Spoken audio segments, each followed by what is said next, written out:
everyone, welcome to another episode of Table Talk. I'm your host, Jake Combs, and tonight we are taking a look at the Blood Bowl Amazon team. Now, I'm really excited about these guys. Their overall aesthetic very much reminds me of the ancient people of like Central America, and I've always loved the look of like the Mayan culture, the Incans and the Aztecs. And so these take me back kind of into that. So definitely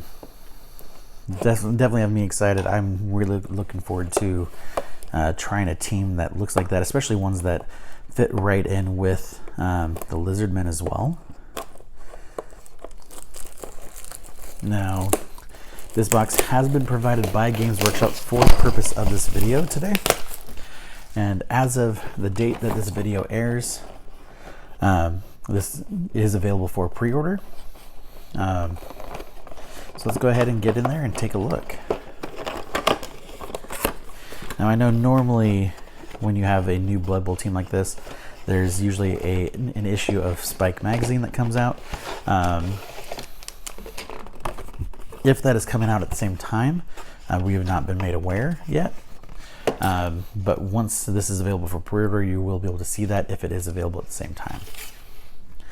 So, starting off with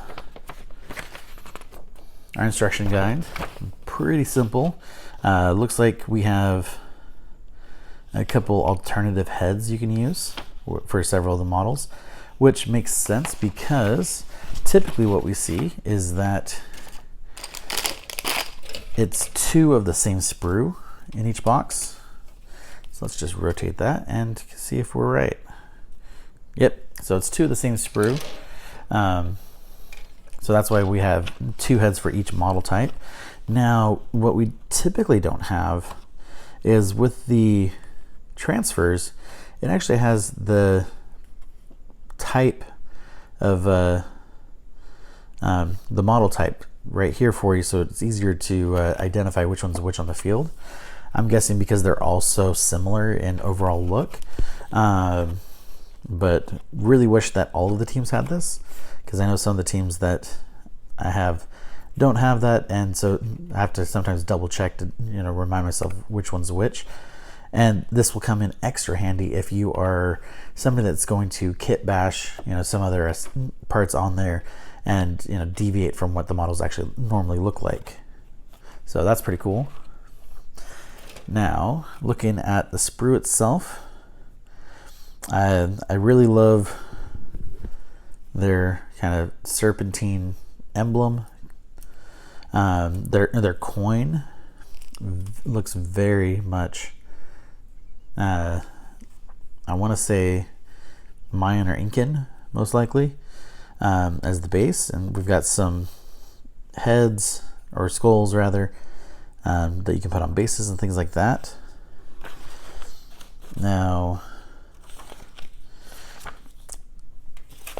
and I actually just noticed this on the back. We do have our stats. So this is the first time I can recall a team having the stats in the instruction booklet. So most likely, because those are on the instruction booklet, we probably aren't getting the new issue of Spike just yet. And that's just me making an assumption here, because they're including that. So the serpentine thing, that is the turn and reroll marker.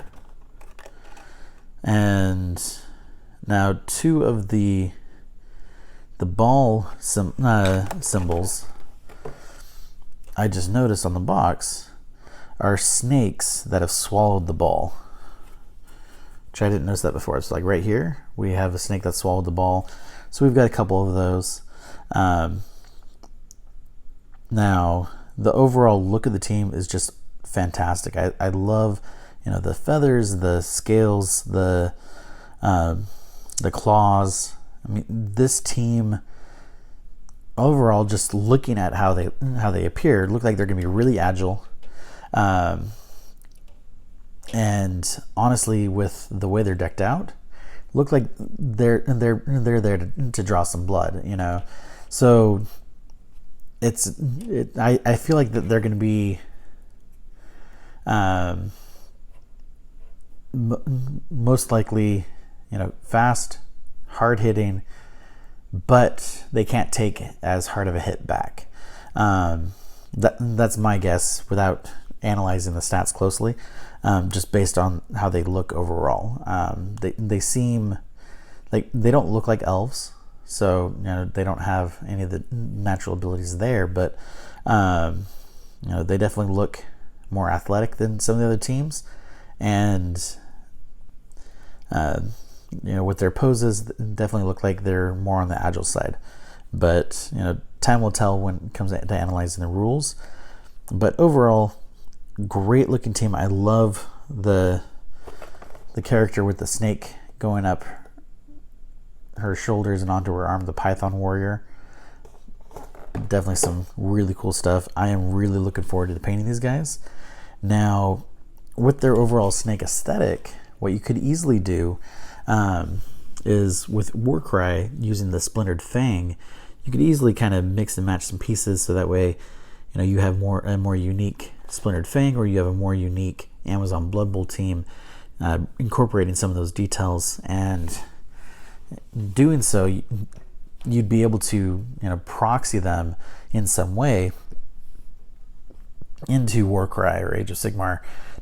Doing that, obviously you just have to get rid of the ball, but definitely some really cool looking models, and really looking forward to painting these guys. Now, with the overall aesthetic being very Central American, definitely gonna have to go with some really bright colors on this.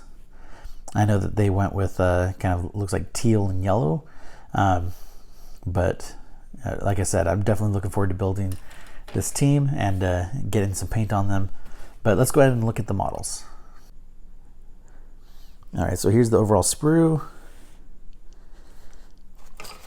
Turn that over for some of the details so you can see the coin a lot better. Here's one of the skulls, and they're meant to be one of the balls. It's kind of a ball-shaped skull. There's two of those that look like they're slightly different. Actually, no, it's just one of each. One skull ball and one snake that has swallowed a ball per sprue. But definitely some really cool details here. All right, so that's it for tonight. Thank you guys all for watching. We do really appreciate it. If you haven't already, please hit that subscribe button, because we are pushing for hitting that 1,000 subscriber mark, because the moment we do, we're going to be able to request that custom URL for the channel. So please help us make that a reality, and we'd really appreciate it. And as always, thank you guys for watching. You have a great night.